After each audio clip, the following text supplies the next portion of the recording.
Para.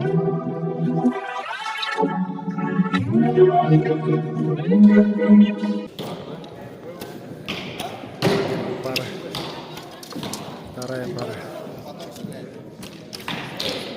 Третья пара. Четвертая пара. Пятая пара. Шестая пара.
Var mı?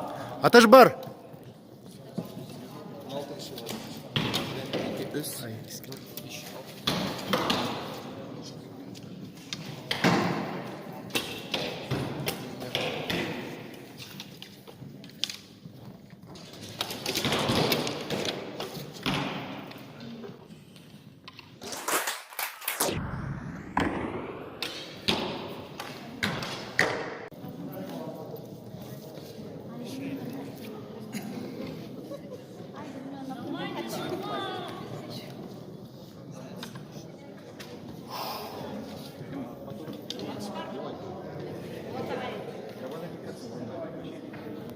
Вот такая.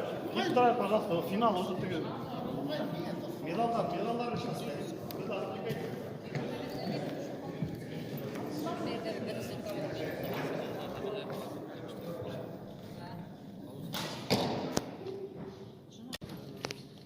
Так, красный аркасы.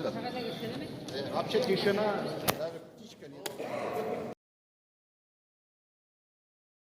Ухо даже не находили.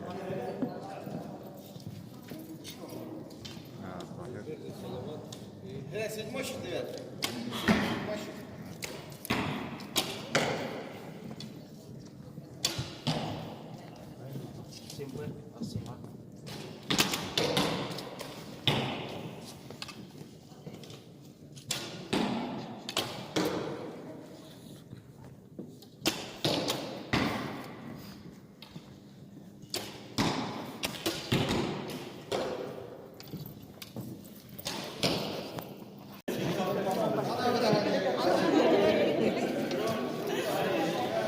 Молодец. Nechega Kim aldı? Kim mi? Bir gün aşkıydı. İyi mi? Atiginde kim aldı? Ha? Teginde kim aldı? Tahir aldı.